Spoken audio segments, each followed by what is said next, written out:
வானதி எப்பவும் போல பாண்டியனோட கடைக்கு வந்து பேசிக்கிட்டு இருக்க.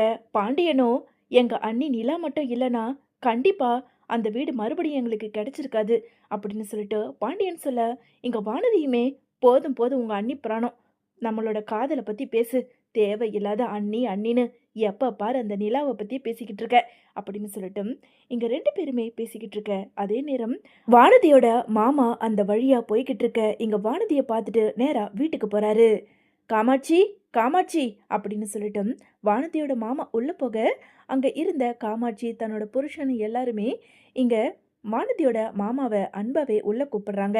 ஏன் மச்சான் எல்லாரும் வீட்ல இருக்கீங்க, ஆமா வானதி எங்க அப்படின்னு சொல்லிட்டு வானதியோட மாமா கேட்க, உடனே இங்க வானதி அப்பா இருந்துகிட்டு, அதுவா மாப்பிள, அது வந்து இப்பதான் காலேஜுக்கு போனான். ஆமா ஆமா மச்சான், நான் பார்த்தேன் அந்த மெக்கானிக் ஷாப்ல அந்த பையன் கூட உக்காந்துக்கிட்டு உன் பொண்ணு கொஞ்சி கொஞ்சி பேசிக்கிட்டு இருக்கிறத நான் பார்த்தேன். நான் சொன்னா தப்பா எடுத்துக்காத.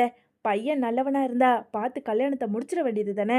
இப்படி வயசுக்கு வந்த பொண்ணு ரோட்ல எவன் கூடயோ நின்று பேசிக்கிட்டு இருக்கிறத அக்கம் பக்கம் இருக்கவங்க பார்த்தா ஏதாவது தப்பா நினைக்க மாட்டாங்களா அப்படின்னு சொல்லிட்டு வானதி மாமா சொல்ல, உடனே அங்க இருந்த வானதியோட அண்ணனும், போதும் நிறுத்துங்க மாமா, அவனை போய் வானதிக்கு கல்யாணம் பண்றதா, அதுவே ஒரு விளங்காத குடும்பம், அந்த குடும்பத்துல போய் வானதியை கல்யாணம் பண்ணி வைக்கிறதா, எவ்வளவு சொன்னாலும் அவ தான் எங்க பேச்ச கேட்க மாட்டேங்கிறா.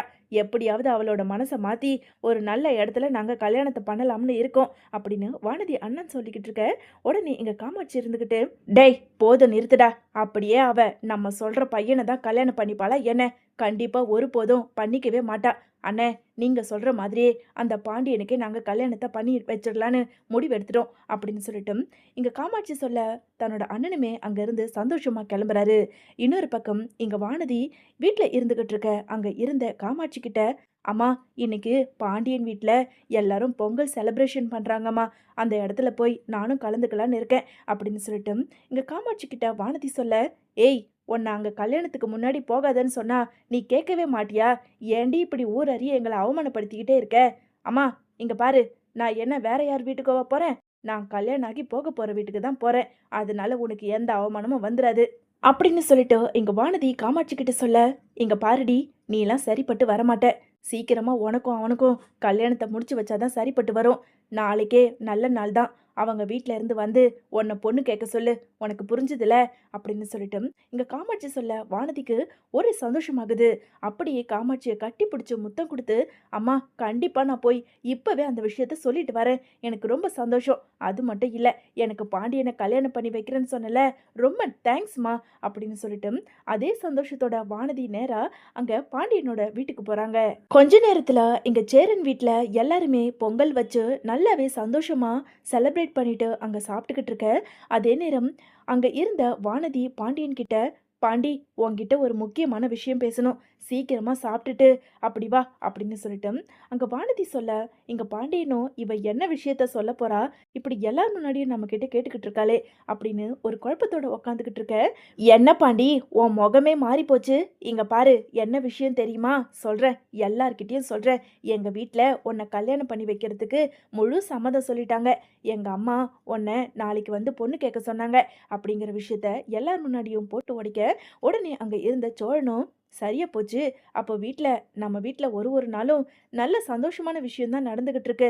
ஏண்டா பாண்டி, அப்புறம் அண்ணனுக்கு கல்யாணம் முடிச்சதுக்கு அப்புறம் உனக்கு தான் அடுத்ததா கல்யாணமா அப்படின்னு சோழன் சொல்ல, உடனே இங்க வானதிக்கோ ஒரே அதிர்ச்சியா இருக்கு.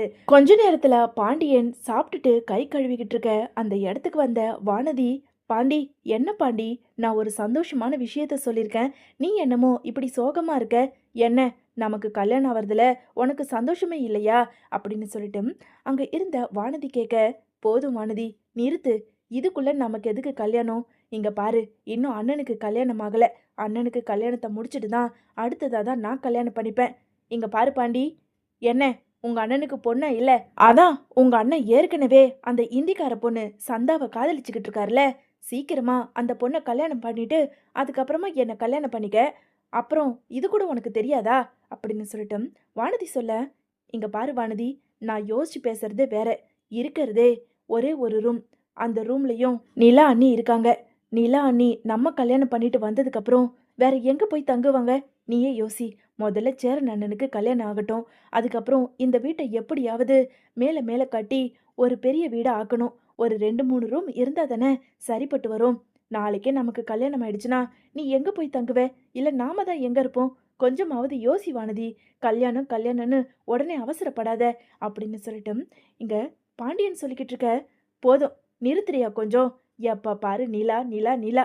எதுக்காக பாண்டி இப்படி பேசிக்கிட்டு இருக்க? இப்ப கூட ஒன்னும் குறைஞ்சு போல. அந்த நிலா சேரனை விருப்பம் இல்லாம தானே கல்யாணம் பண்ணிக்கிட்டு வந்தாங்க. அதனால அவங்களுக்கு பிடிக்காத இடத்துல எதுக்காக இருக்கணும்?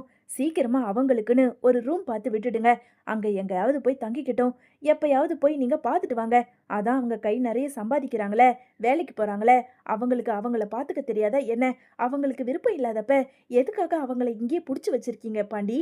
அப்படின்னு சொல்லிட்டு இங்க வானதி சொல்ல, வந்த கோவத்துக்கு அங்க தன்னோட கோவத்தை அடக்கிக்கிட்டு இங்க பாண்டியனும் வானதியை பார்த்து, போதும் வானதி, நிறுத்து.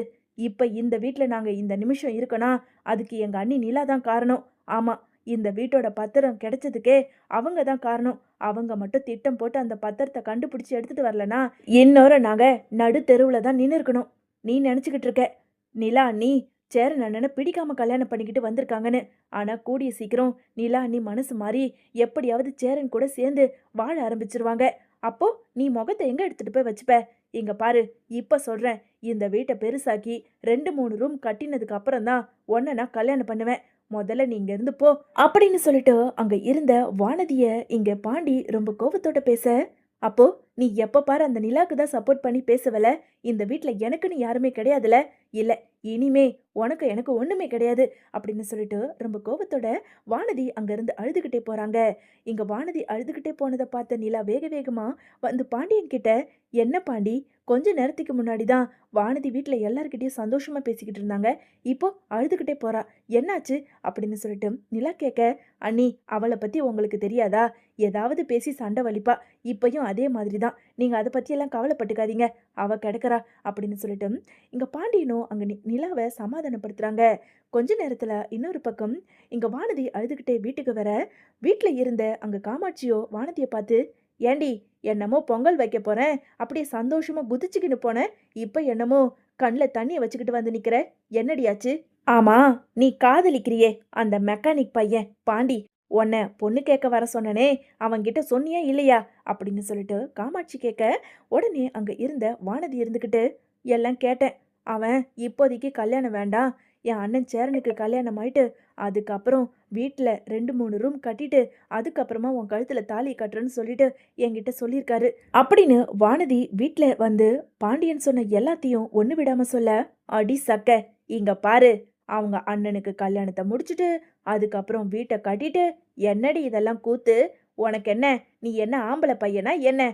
அப்படியே உன்னை வீட்டில் வச்சு பொத்தி பொத்தி பாதுகாத்துக்கிட்டு இருக்கிறதுக்கு நீ பொண்ணுடி. கத்திரிக்காய் முத்துனா கடை தெருவுக்கு வந்துதான் ஆகணும். இப்படியே உன்னெல்லாம் வீட்டுக்குள்ள வச்சு பாதுகாத்துக்கிட்டு இருக்க முடியாது. ஒழுங்கு மரியாதையா அவங்க வீட்டில் நாளைக்கே வந்து பொண்ணு கேட்டுட்டு சீக்கிரமா கல்யாணத்தை முடிக்கிறதா இருந்தா சொல்லு. அப்படி இல்லைன்னா உனக்கு வேற மாப்பிள்ளைய பார்க்குறேன். அப்படியும் நாங்கள் பார்க்குற மாப்பிள்ளை உனக்கு பிடிக்கலனா நீ இருக்கிறதுக்கு செத்தே தொலைலாண்டி அப்படின்னு சொல்லிட்டு அங்கே இருந்த காமாட்சி வானதி கிட்ட சொல்ல, வானதிக்கோ ரொம்ப கோபம் வந்து, அப்போ நான் இருக்கிறது தான் உங்களுக்கு ரொம்ப சுமையா இருக்குல்ல? அங்க பாண்டியனும் என்னை திட்டி அனுப்புறான், நீயும் இங்க திட்டிக்கிட்டு இருக்க. என்னதான் நீங்களாம் நினைச்சுக்கிட்டு இருக்கீங்க அப்படின்னு வானதி அங்க காமாட்சியை பார்த்து பயங்கர கோவத்தோட பேசிட்டு வேக வேகமா ரூமுக்குள்ள போய் அப்படியே கட்டில்ல படுத்துக்கிட்டு அழ ஆரம்பிக்கிறாங்க. இங்க பாண்டியன் பேசின ஒவ்வொன்றத்தையும் நினைச்சு பார்க்க, இன்னொரு பக்கம் தன்னோட அம்மா காமாட்சி பேசினதையும் நினைச்சு பார்க்க, இதுக்கு மேலேயும் நாம உயிரோட இருந்தா சரிப்பட்டு வராது. நாம ஏதாவது பண்ணிக்கிட்டு செத்து தொலைஞ்சாதான் சரிப்பட்டு வரும். அதுக்கு முன்னாடி நம்ம பாண்டியன் கிட்ட பேச வேண்டிய எல்லாத்தையும் பேசிட்டு நாம நம்மளோட முடிவை எடுத்துடலாம் அப்படின்னு சொல்லிட்டு இங்க வானதி தன்னோட முடிவை எடுக்கிறதுக்காக அங்க பாண்டியனுக்கு ஃபோன் பண்ண, பாண்டியனும் அந்த ஃபோன் காலை கட் பண்றாங்க. கூட இருந்த சோழனும் பாண்டியன் ஃபோன் கால் கட் பண்றத பார்த்துட்டு, டே பாண்டி, என்னடா அந்த வானதி தானே, ஃபோனை அட்டன் பண்ணி பேசு, இல்லைன்னா பேய் ஆட்டம் மாதிரி ஆடிக்கிட்டு இருக்கோம் அப்படின்னு சோழன் சொல்ல, டேய் அவளுக்கு வேற வேலை இல்லடா, மனுஷன்னு நிம்மதியாவே இருக்க விட மாட்டா. எப்ப பாரு ஏதாவது சண்டை வலிக்கணும், மறுபடியும் பேசணும், இதுதான் அவளுக்கு வேலையா போச்சு. பேசாம அமைதியா இருடா அப்படின்னு சொல்லிட்டு அங்க இருந்த பாண்டியனும் அந்த ஃபோன் காலை அட்டன் பண்றதை விட்டுட்டு இங்க சோழன் கிட்ட பேசிக்கிட்டு இருக்க. இன்னொரு பக்கம் பயங்கர கோபத்தோட, நம்மளோட ஃபோன் காலை அட்டன் பண்ணி கூட இந்த பாண்டியனால பேச முடியல. இனிமேலும் நம்ம எதுக்காக இங்க இருக்கணும்? அப்படியே நாம இருந்தாலும் நம்மளோட அம்மாவும் நம்மளுக்கு வேற யாருக்குன்னா கல்யாணம் பண்ணி வச்சிருவாங்க. அதனால இந்த உலகத்தை விட்டு போக வேண்டியதுதான் அப்படின்னு முடிவெடுத்த வானதி உடனே வாட்ஸ்அப்ல இங்க பாண்டியனுக்கு ஒரு வீடியோ கால் பண்றாங்க. இங்க பாரு பாண்டி, நீ என்னோட ஃபோன் காலை கூட அட்டென்ட் பண்ண மாட்டல. உனக்கும் என்ன பிடிக்கல, எங்க வீட்ல இருக்கவங்களுக்கும் என்ன பிடிக்கல. இனிமே நான் எதுக்காக உயிரோட இருக்கணும்? நீயே என்ன கல்யாணம் பண்ணிக்க மாட்டேன்னு சொல்லிட்ட. அதனால நான் இனிமே இந்த உலகத்துல இருக்க மாட்டேன். பாரு பாண்டி, என்ன கடைசியா பாரு. உன்னை பார்க்கணும்னு சொல்லிட்டு தான் இப்போ ஒரு தடவை நான் ஃபோன் பண்ணியிருக்கேன். இனிமே இந்த வானதியால உனக்கு எந்த தொந்தரவும் இருக்காது. நிம்மதியா உங்க குடும்பத்தோட நீ சந்தோஷமா இரு அப்படின்னு சொல்லிட்டு வானதி இங்க வீடியோ கால் பண்ணி அங்க பாண்டியன் கிட்ட அங்க தூக்கு கயிறோட பேச அதை பார்த்ததும் இங்க பாண்டியனுக்கு ரொம்ப அதிர்ச்சியா இருக்கு. இங்க பாண்டியன் அதிர்ச்சி ஆகிறத பார்த்ததும் சோழன், நிலா, சேரன்னு எல்லாருமே வந்து பார்க்க உடனே எங்க பாண்டியனும் அங்க வீடியோ கால்ல, ஏய் பைத்தியக்காரி மாதிரி பண்ணாதடி, நான் ஏதோ விளையாட்டா தான் பேசினேன். நீ எதுக்காக இப்படி பண்ணிக்கிட்டு இருக்க? இங்க பாரு, எதுவா இருந்தாலும் பேசி முடிவு எடுத்துக்கலாம். பேசாம அமைதியா கீழே இறங்கு அப்படின்னு சொல்லிட்டு அங்க இருந்த பாண்டி பதட்டத்தோட பேசிக்கிட்டு இருக்க. இன்னொரு பக்கம் வீட்டுக்குள்ள வந்த வானதியோட அண்ணனும், என்னம்மா, அவ பொங்கல் செலிப்ரேஷன் பண்ண போனாலே வீட்டுக்கு வந்தாளா இல்லையா? இல்ல அங்கே இருந்துட்டாளா அப்படின்னு வானதி அண்ணன் கேட்க, அந்த கூத்தை ஏன்டா கேக்குற? அவ அங்க போய் இங்க பொண்ணு கேட்க வர சொன்னா, அவனுக்கு அவங்க அண்ணன் கல்யாணம் முக்கியமா, வீடு கட்டணுமா, அதனால இப்போதைக்கு கல்யாணம் வேண்டான்னு சொல்லிட்டான் போல இருக்கு. அவ கண்ணை கசக்கிக்கிட்டே வீட்டுக்கு வந்தா. நானும் நல்லா 4 கேள்வி கேட்டேன். ரூமுக்குள்ள போய் கதவை சாத்தினவ தான் இன்னமும் திறக்கவே இல்லை அப்படின்னு சொல்லிட்டு வானதியோட அண்ணன் கிட்ட சொல்ல, அதே நேரம் வானதியோட அப்பாவுமே உள்ள வராரு. ஏண்டி காமாட்சி, என் பொண்ணு ரூமுக்குள்ள போய் கதவை சாத்திக்கிட்டான்னு சொல்ற, இன்னமும் கதவை திறக்கலன்னு சொல்ற, உனக்கு என்ன பைத்தியம் பிடிச்சிருக்கா? பொண்ணு மனசு ஒடிஞ்சு போய் எதனா பண்ணிக்க போறா, முதல்ல தள்ளு அப்படின்னு சொல்லிட்டு வானதியோட அப்பா அங்க கதவை தட்ட, என்னதான் கதவை தட்டினாலும் இங்க வானதி கதவை திறக்காம அங்க வீடியோ கால்ல பாண்டியன் கிட்ட பேசிக்கிட்டு இருக்க. இங்க வானதியோட அப்பா பதட்டமாகி அந்த ரூம் கதவை உடைக்க ஆரம்பிக்கிறாரு. கொஞ்ச நேரத்துல போனை கட் பண்ணிட்டு இங்க அந்த கயிறை தன்னோட கழுத்துல வானதி மாட்டிக்க அங்கேயே துடி துடிச்சுக்கிட்டு இருந்த வானதியை பார்த்ததும் இங்க வானதியோட அப்பா வேக வேகமா போய் ஒரு வழியா வானதியை காப்பாத்தி அப்படியே கட்டில் மேல போட்டுறாரு. டேய், சீக்கிரமா ஆம்புலன்ஸுக்கு ஃபோன் பண்ணுடா அப்படின்னு சொன்னதும் இங்க வானதியை ஒரு வழியா கொஞ்ச நேரத்துல ஹாஸ்பிட்டலுக்கு கூட்டிட்டு போய் சேர்த்துடுறாங்க. இதுக்கு மேலேயும் கண்டிப்பா அங்க வானதிக்கு என்ன ஆச்சோன்னு தெரியல அப்படின்னு பதட்டத்தோட பாண்டியன் வானதி வீட்டுக்கே போகலாம் அப்படின்னு முடிவெடுத்துட்டு எல்லாருமே கார்ல கிளம்ப, அதே நேரம் இங்க வானதியோட அம்மா காமாட்சி அங்க பாண்டியனுக்கு ஃபோன் பண்ணி, ஏண்டா நீ எல்லாம் நல்லா இருப்பியா? என் பொண்ணு இங்க உயிருக்கு போராடிக்கிட்டு ஹாஸ்பிட்டல்ல சேர்த்து வச்சிருக்கோண்டா. ஏன்டா இப்படி பண்ண? கல்யாணம் பண்ணிக்கிறேன் கல்யாணம் பண்ணிக்கிறேன்னு அவளோட வாழ்க்கையை நாசம் பண்ணிட்டியே அப்படின்னு சொல்லிட்டு இங்க வானதியோட அம்மா சொன்னதை கேட்டதும் இங்க பாண்டியனுக்கு பதட்டமாகி ஹாஸ்பிட்டலுக்கே நேராக கார் எடுத்துக்கிட்டு போய் நிறுத்தி வேக வேகமா ஹாஸ்பிட்டலுக்கு உள்ள எல்லாருமே ஓட ஆரம்பிக்கிறாங்க. இன்னொரு பக்கம் இங்க வானதியை செக் பண்ண டாக்டருமே, சரியான நேரத்துல உங்க பொண்ணை நீங்க கூட்டிட்டு வந்ததுனால அவங்களுக்கு உயிருக்கு எந்த ஆபத்தும் கிடையாது. இனிமே நீங்க பயப்பட வேண்டாம் அப்படின்னு சொல்லிட்டு டாக்டர் போக கொஞ்ச நேரத்துல அங்க பாண்டியன், பல்லவன், சேரன், சோழன், நிலான்னு எல்லாருமே வேக வேகமா ஹாஸ்பிட்டலுக்கு உள்ள வரதை பார்த்ததும் எங்க காமாட்சி, ஏய் எங்க வரீங்க? நில்லுங்க அங்கேயே. உங்களால தான் என் பொண்ணு இன்னைக்கு படுத்த படுக்கையா கிடக்குறா. ஏண்டா, என் பொண்ணுக்கு ஆசை வார்த்தை காட்டி கல்யாணம் பண்ணிக்கிறேன்னு சொல்லி இப்போ அவளை கல்யாணம் பண்ணிக்க மாட்டேன்னு சொல்லி பாரு இப்போ எந்த நிலைமையில வந்து இருக்கா.